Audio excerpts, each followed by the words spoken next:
I was in 8th grade, and they locked down our room. We weren't allowed to leave the room, but they weren't telling us what had happened. So it was my friend's birthday. We went home, and I wanted to go over to my friend's house to celebrate her birthday, and my mom was freaking out. She was, "You're not going anywhere. You're sitting there." And I had no idea what had happened, anything like that.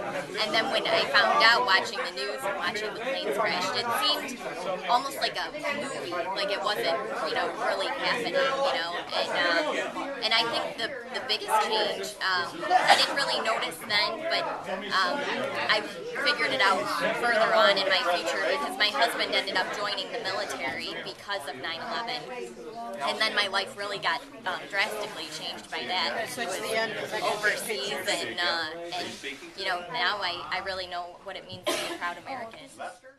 I had taken all three of my kids to my oldest daughter's godmother's house.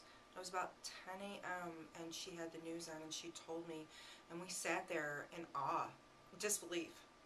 I think you're more cautious about everything. You're more suspicious of people. I've curtailed my kids so that I've always known where they are, because at that time they were so young. I really didn't know what kind of parent I would be. I think I've maybe turned into an overprotective parent because I was just so concerned at who and what and where and what they were doing and how they're with. And to this day, 10 years later, I'm still the same way. 9/11 is special to me because it's been 10 years since I left corporate America. On the day, I saw the second, actually someone called me and said turn on the news, and we didn't know what was going on in New York. And as we were looking, then that's when the second plane flew into the tower. And since that day, I committed myself to fight evil. So I quit corporate America and went pastoring full time, and been about trying to fight evil. And so this Sunday, what we're going to be doing is basically, my sermon is called Overcoming Evil. And it's a Christian perspective on how you fight evil. And not going to give you all my sermon tips, but going to challenge the saints to live a life with such passion and planning and dedication as those who attacked America on 9/11.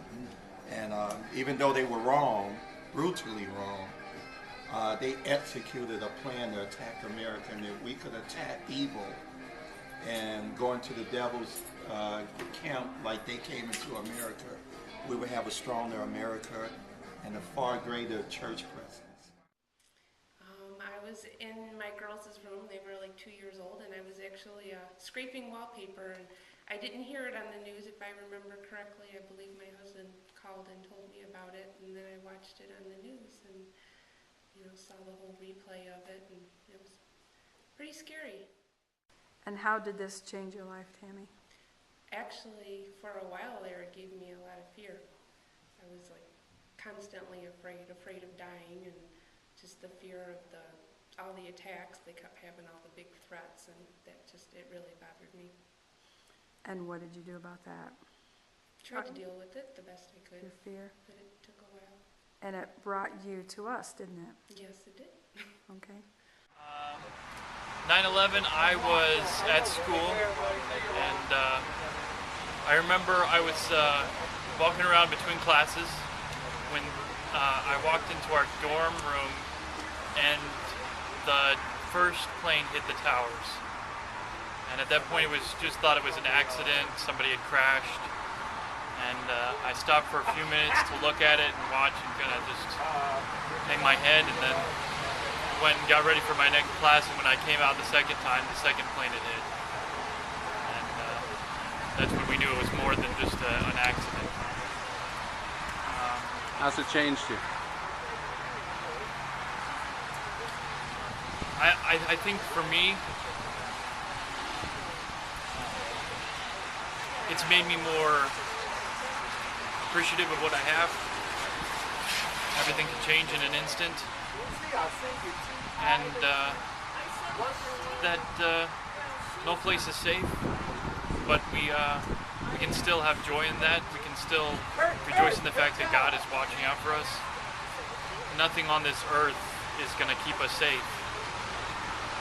Only He can do that.